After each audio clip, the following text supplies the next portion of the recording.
Assalamualaikum warahmatullahi wabarakatuh. Sabahul khair ayuhat talabah, kaifa halukum? Narju minkum fi himayatillah, fi aunillah, wa fi rahmatillah. Anak-anak kita pada kesempatan kali ini akan mempelajari tentang al-asmaul khamsah. Al-asmaul khamsah. Apa itu al-asmaul khamsah? Dari istilahnya atau tarkibnya kita tahu bahwa ada kata-kata khamsah berarti 5. Al-asma jamak dari isim. Jadi isim itu kata benda. Al-asmaul khamsah dengan demikian kata benda yang 5. Kenapa ini menjadi khusus? Ya, karena istimewa dalam hal tanda-tanda i'rabnya. Coba kita perhatikan dulu tentang asmaul khamsah ini. Kata-kata itu atau kata bendanya itu apa saja? Yaitu abun, akhun, hamun atau famun dulu, lalu dhu. Ya. Perhatikan syarat asmaul khamsah. Jadi 5 kata tadi tidak serta-merta kemudian menjadi langsung asmaul khamsah. Ternyata untuk menjadi asmaul khamsah itu butuh syarat. Syarat yang pertama adalah kata benda yang 5 tadi harus dijadikan mudhof. Masih ingat mudhof? Kalau ada mudhof berarti ada mudhof ilaih. Mudhof ilaih itu adalah, kalau dalam bahasa Indonesia seringkali kita menyebutnya sebagai frase, susunan 2 kata atau lebih yang membentuk makna baru yang lebih khusus, ya. Jadi kata isim 5 ini menjadi frase dan menjadi kata di depan karena menjadi mudhof, ya.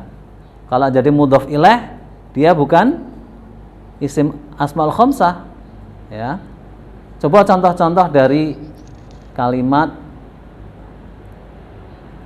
kata-kata abun, akhun dan sebagainya, tapi ini bukan asmaul khamsah karena tidak mudhof, karena tidak difrasekan. Jaa akhun, telah datang seorang saudara, ya. Akhunnya sendiri, berdiri sendiri, tidak mudhof.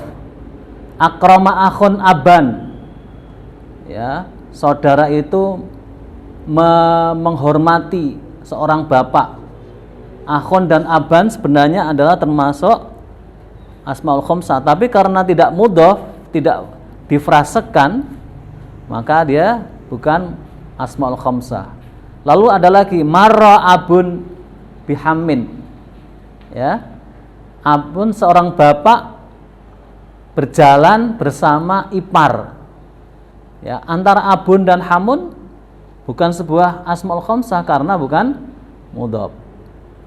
Lalu yang terakhir ada yuftau famun, mulut terbuka, ya. Mulutnya mulut siapa kita nggak tahu. Karena dia tidak mudhof maka bukan asmaul khamsah. Oke. Syarat yang kedua, tidak diidhofahkan kepada ya. Difrasekan kepada apa saja, kepada benda apa saja, tapi tidak pada ya mutakallim. Ya mutakallim itu ya pembicara, yang seringkali pembicara biasanya artinya saya, ya. Seperti contohnya akhi, saudaraku. Susunan akhun dan ya itu sebenarnya idhofah, tapi karena diidhofahkan dengan ya mutakallim, diidhofahkan dengan ya al mutakallim, maka kata akhi ini bukan asmaul khamsah. Abi, abun dan ya mutakallim itu idhofah, tapi karena idhofah dengan ya mutakallim menjadi bukan asmaul khamsah. Fami, hamidi dan sebagainya sama saja. Nah, syarat yang ketiga anak-anak, asmaul khamsah harus dalam bentuk mufrad. Perhatikan ini. Masih ingat mufrad? Kata benda yang menunjukkan makna satu, ya. Karena kalau sudah musanna dan jamak itu sudah bukan asmaul khamsah lagi. Meskipun itu diidhofahkan, meskipun disusun dalam bentuk frase. Ya, akhun, akhawani, ikhwatun. Famun, famani, afwahun. Perhatikan, jamaknya untuk famun itu berbeda. Hamun, hamawani, ahma'u. Dzu, dawa, dawu atau dawi. Jadi abawani sampai turun ke bawah, abaun sampai turun ke bawah. Itu kalau dibentuk sebuah tadi idhofah ataupun frase, itu bukan bentuk asmaul khamsah.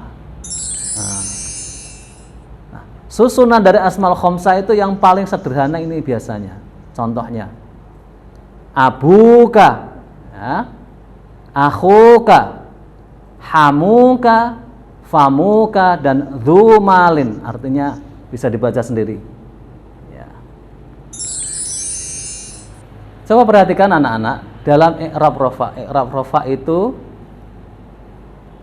asmaul khamsah bisa ketambahan satu huruf. Ya, coba kita lihat contohnya. Idza amaraka abuka.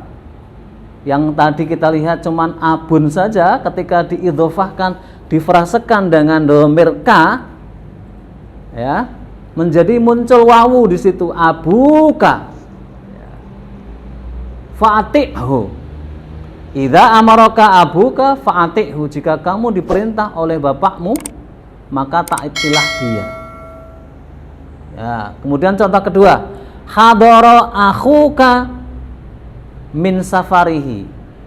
Kata akhun cuman 2 huruf, tapi ketika difrasekan dengan dhamir ka menjadi muncul wawunya ketika i'rab rafa.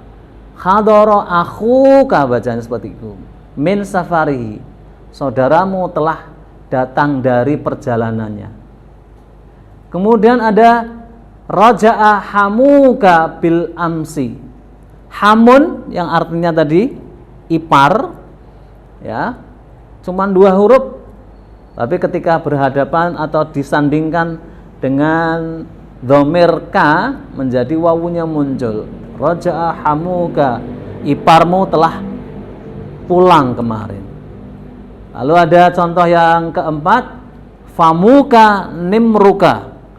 Famun 2 huruf difrasekan dengan dhamir ka menjadi famuka nimruka, mulutmu harimaumu.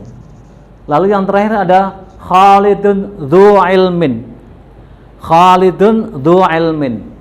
Khalid dzu ilmin, memiliki ilmu.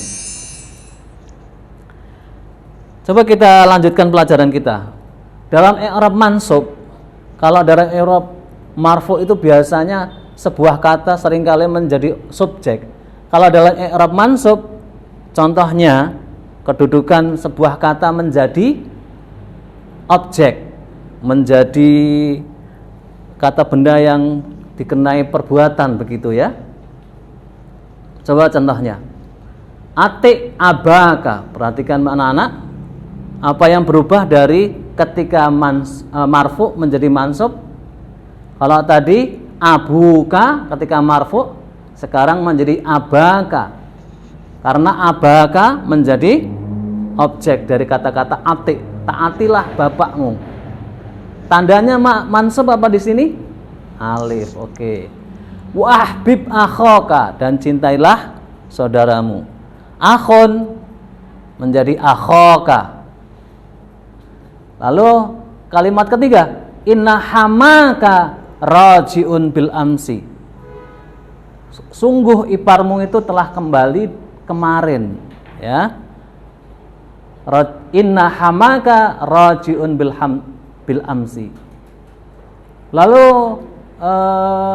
contoh keempat ada inna famaka nadhifun.